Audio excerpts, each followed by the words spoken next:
How high do the heights go? I'll tell you that we'll end with one episode in the Gemara, in the Talmud, the Babylonian Talmud, in Tanis.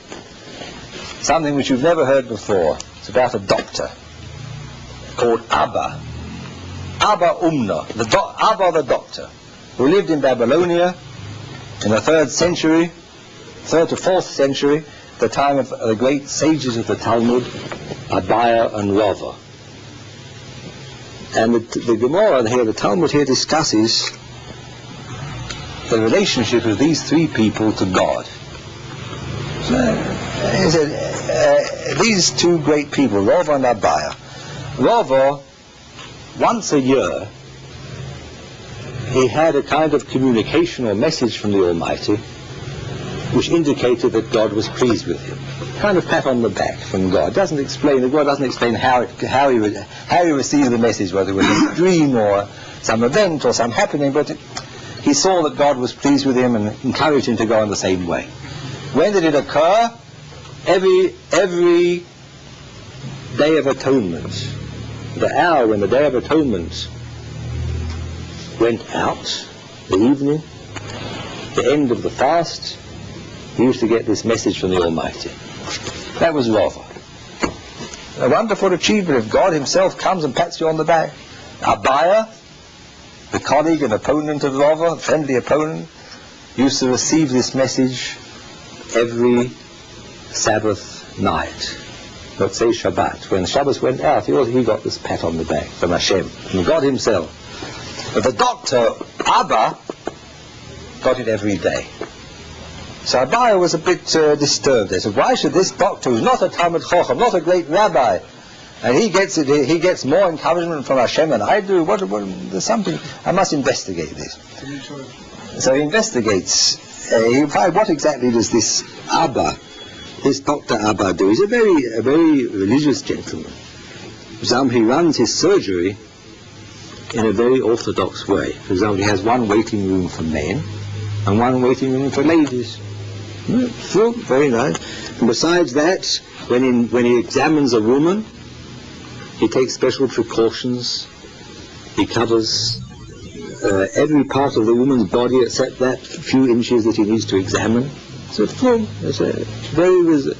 very exceptionally careful in his everyday affairs and how he conducts himself. At the same time, he never charges fees. He has a box in the surgery which a person can put money in or not as he likes, and nobody ever knows who puts the money in, who doesn't. Great. I mean, we're building up a picture of this Abba. At the same time, if a young man who studies in a yeshiva brocher comes to consult him, he refuses to take any money. On the contrary, when he's finished the examination, he says, you need the money, I don't need the money. He gives him he says, I know you yeshiva brocher, you don't have much to eat, you take some money, and what's more, stay the night with me and I'll feed you up a bit. I say, you need to run down. That's how he used to treat yeshiva brocher. So we build up a picture of this Abba, who, in other words, he's a balanced personality. He's balanced because although he's very particular in matters of relationship between the sexes, he's very careful how he conducts himself with the opposite sex. It doesn't stop him from being a loving and affectionate personality with human beings, but sometimes there's a clash, we know of these things. So but nevertheless Aryeh wasn't happy. I can't see why he's so much greater than I am. So he sent two of his best young men from his yeshiva, Aryeh, to go to him on the quiet and investigate from inside. A bit of detective work. So these two young men go and they go through the usual thing. The man, he receives them and welcomes them. So, you will learn in the Aryeh's yeshiva, wonderful. Here you will stay the night with me, and he gives him a nice supper and all that. So they get the full treatment. In the morning, very early in the morning, besides that, I forgot to tell you that he gives them a beautifully embroidered bedspread on their beds, each one. Very expensive silk embroidered bedspread. And they have a very nice night's rest, but they get up very early in the morning.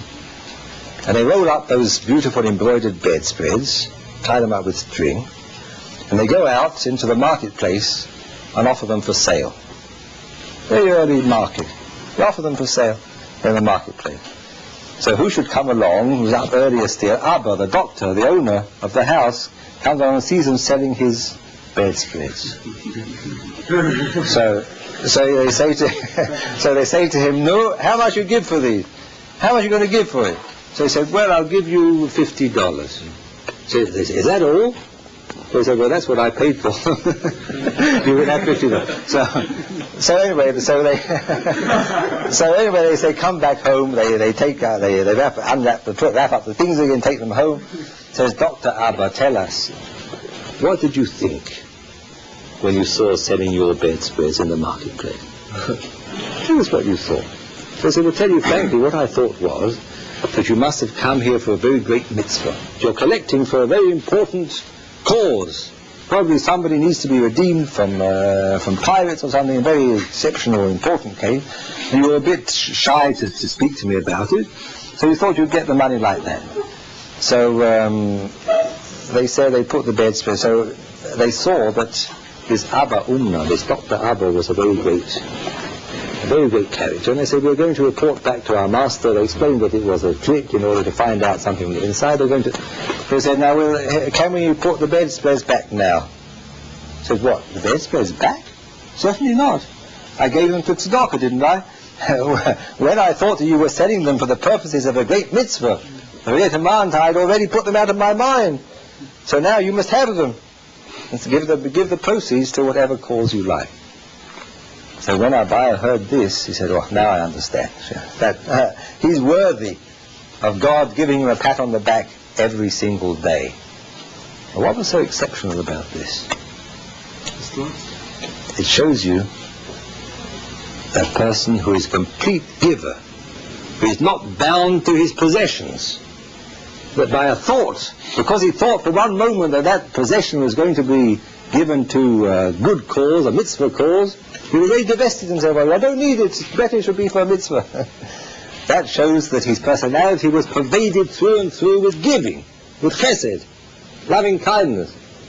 He wasn't a bourgeois, bound, restricted to his having mode. And therefore that he was worthy of having great... Abaye was happy that God looked after him every day. Very nice. And I can't achieve that. When we see the heights of achievement, then we can see what a Tzedem Elohim means, what it means by being realizing one's potential. Shabbos nami matono Davido liagluige matan schoro lo avido liagluige.